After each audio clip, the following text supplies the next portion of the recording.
mari et moi avons emménagé dans un appartement il y a quelques années, et après quelques mois, je croyais sincèrement que je devenais folle.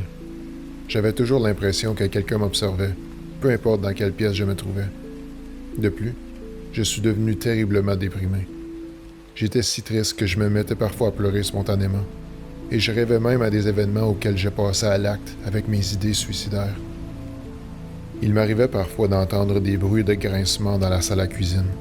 Et dans mes rêves, ou devrais-je dire, mes cauchemars, je me voyais, suspendu devant la fenêtre, en balançant de chaque côté, ce qui causait ces bruits de grincement.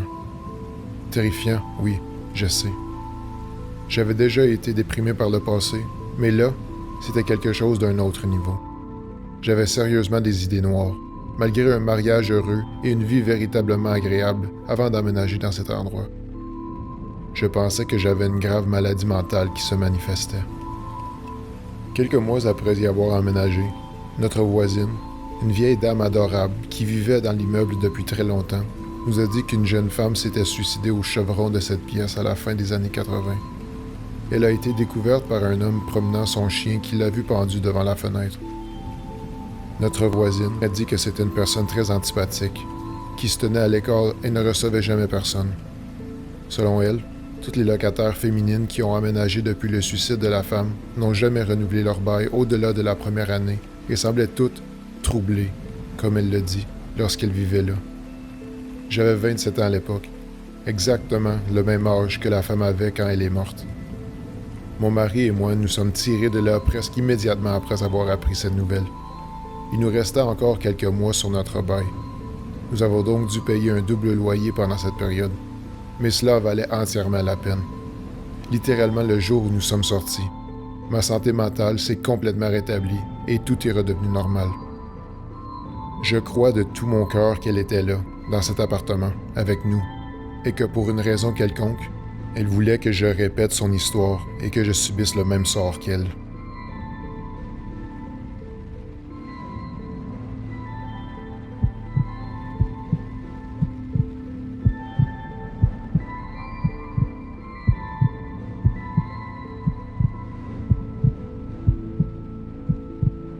Quand j'avais environ 12 ans, j'ai rencontré un garçon qui n'avait que 2 ans de moins que moi.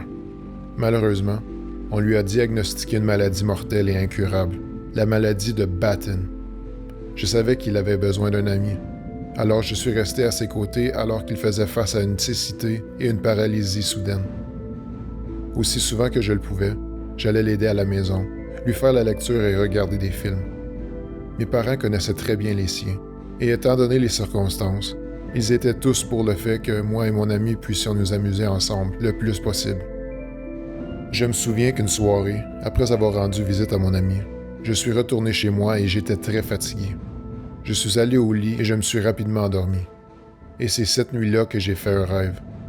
Je marchais vers sa maison après l'école, comme à l'habitude, et en arrivant près de chez lui, je l'ai soudainement vu courir vers moi avec un sourire sur son visage. J'étais stupéfait dans le rêve. Je le regardais avec pure confusion.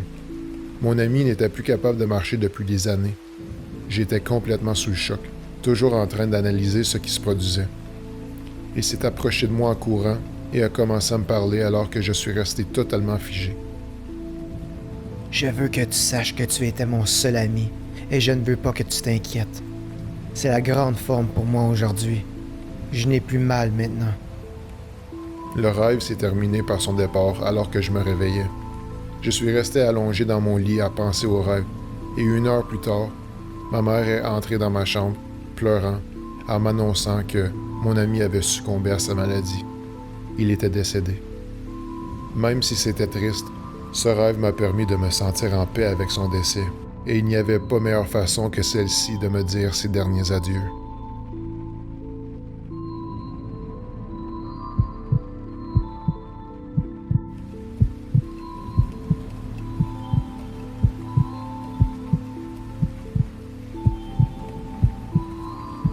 L'événement s'est produit il y a environ 4 ans au travail et ça m'a foutu la chair de poule. Je travaille pour une entreprise de surveillance numérique qui gère ce qu'on appelle l'œil dans le ciel pour des milliers de restaurants, bars et stations-service à travers les États-Unis. De temps en temps, Nous recevons des appels pour des enquêtes sur des cambriolages, des vols, etc. Mais un jour, nous avons reçu un appel d'une chaîne de restauration rapide populaire située au cœur de la ville de Détroit. Il disait qu'un employé avait fait une overdose près de la benne à ordures et qu'ils avaient besoin de nous pour avoir des explications sur les événements qui avaient eu lieu suite à la découverte du corps d'un de leurs employés à l'intérieur de l'enclos de la benne à ordures du restaurant.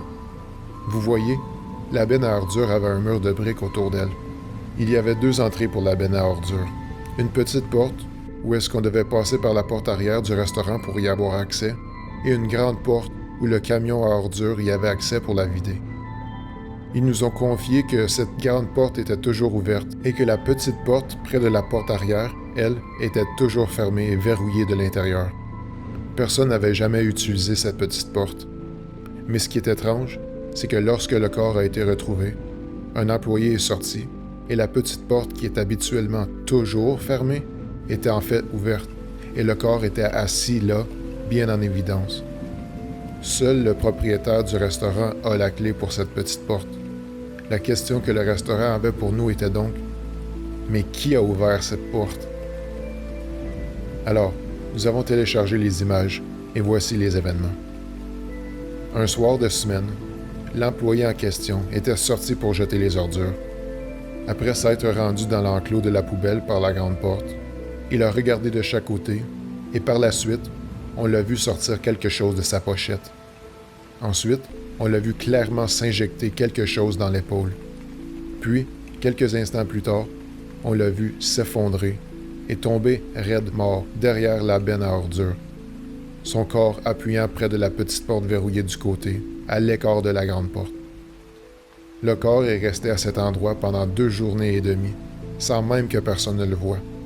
Pendant 2 jours, les employés rentraient et sortaient de l'enclos de poubelle, mais jamais quelqu'un n'a remarqué le corps inanimé. Mais si vous croyez que l'histoire est assez flippante, ouvrez bien vos oreilles pour la suite.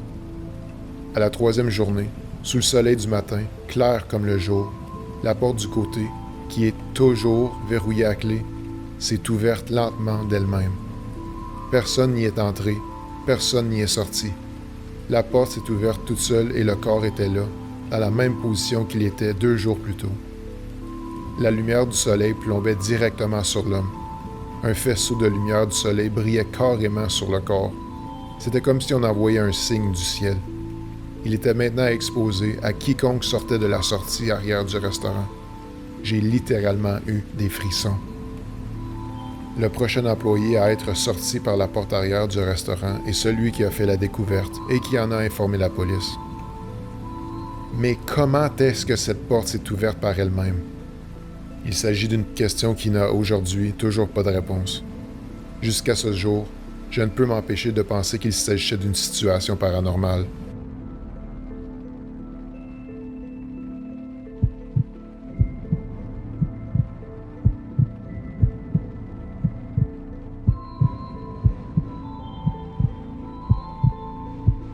Mon père est mort il y a 7 ans. J'avais 15 ans à l'époque, et la situation que je m'apprête à vous mettre en contexte s'est produite 3 ans après sa mort. J'étais sur le point d'obtenir mon diplôme d'études secondaires, et mon examen final de physique me donnait beaucoup de fil à retordre. Je n'arrivais vraiment pas à comprendre la relativité et tous ces trucs. Enfin, un matin, j'étais vraiment fatigué. Je n'avais pas très bien dormi, pour ne pas dire pas du tout.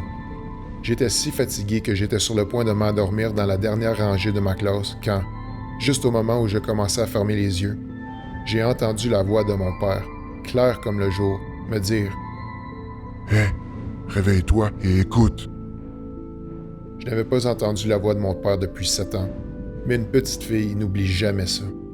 Son ton de voix, sa mélodie, c'était clairement la voix de mon père. Quand il appelait mon nom de manière joyeuse, c'était comme s'il chantait.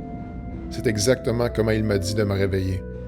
J'en avais aucun doute. C'était lui. J'ai été déconcentré pendant un moment, en réalisant petit à petit ce que je venais d'entendre. Mais lorsque j'ai repris mes esprits après ce moment de choc, c'était exactement le moment où notre professeur de physique a lâché un indice très important sur le thème de l'examen final. J'aurais totalement loupé le truc si mon père ne m'avait pas réveillé. Je me suis alors rendu compte que je n'étudiais pas la bonne matière et que j'aurais totalement échoué à l'examen final.